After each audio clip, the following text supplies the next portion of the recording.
We are coming into the home stretch of this whole project gig. So let me give you an idea of how you're going to go ahead and do your code print information.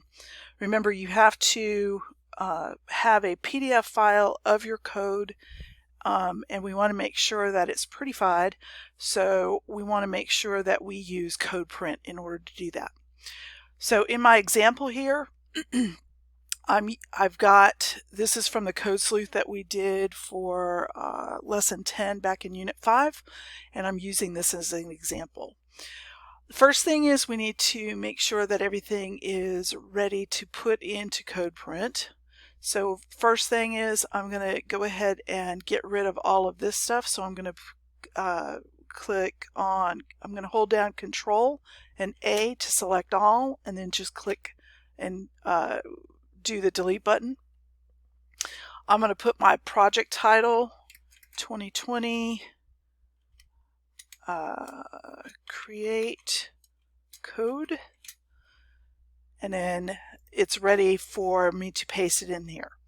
Now, going back to code.org, we cannot use the block format. We need to use the text format. So I need you to click the box that says show text so that you get to your text.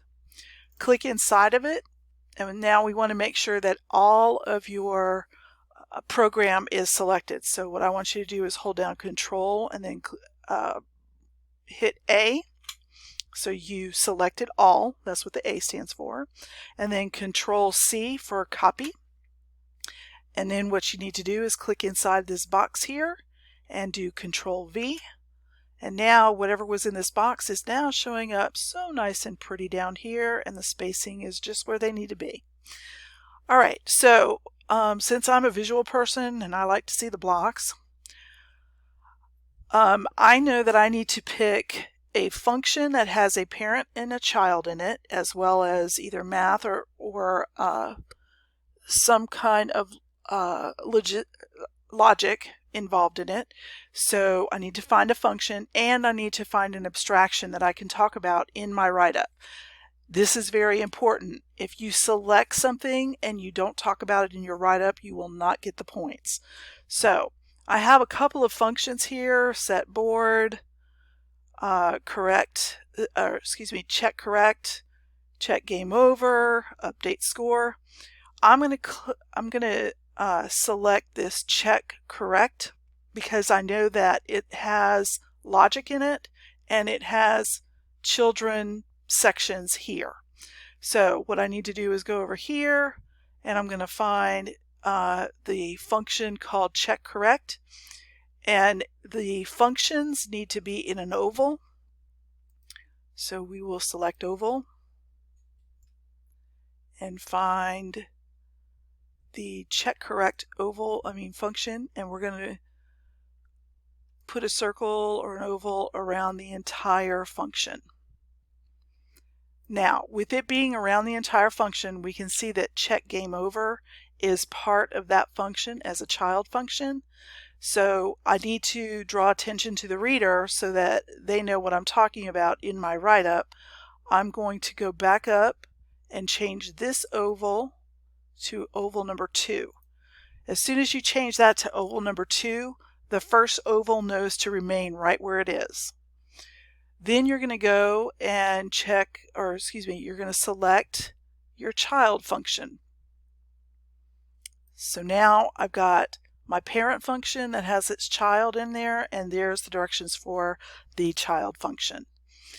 Now all I have to do is figure out what algorithm I'm going to use. And it so happens that my algorithm is in the check correct function. So I'm going to move up here. Your algorithm has to be in a rectangle.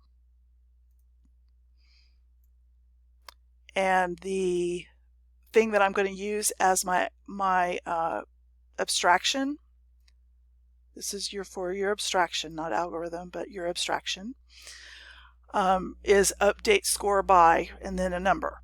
Now, I also need to point out what this implies. So if I go down here and start highlighting, I'm going to lose this square. So watch what happens. If I just go down here and I select that, see how my square up here did not stay? That's because I did not check or change this to Rec 2. So I'm going to do Rec 2, and I'm going to go back and update the score. So now I have my function in the circles, and I have my my abstraction in the rectangles. Now, the next step that you need to do is go back to the top. You're verifying that you have your project title in there, and you've got your code that's got circles and squares, and now you're going to print. So when you print, you need to make sure that the destination is saved as PDF. If it's anything else, it's going to want to go someplace else, and you want it as a PDF so that you can upload it to the digital portfolio. So when you click save, it's going to want to know where to save it. I'm going to save it in my AP folder, and I'm going to name it 2020 underscore create underscore code, and then I'll save it as a PDF. So now when I go to my AP course, here it is right here, and we are almost done. Now if it goes to the next page like this, that's no biggie, because it's all pretty evenly, I mean, people can read that. Now, the one last thing that we need to do is this. When you do your write-up, it's really a good idea to have a picture that goes with the words that you are writing on your write-up. It is legal, from what I understand, this year to have a picture. It just makes it so much easier for the reader to understand what it is that you're talking about. So what I need you to do is we're going to make two pictures. One picture is the function, one picture is going to be the abstraction. So using your snipping tool, I want you to select all of your function. So I'm going to include both of the circles. I'm going to save this into my AP class,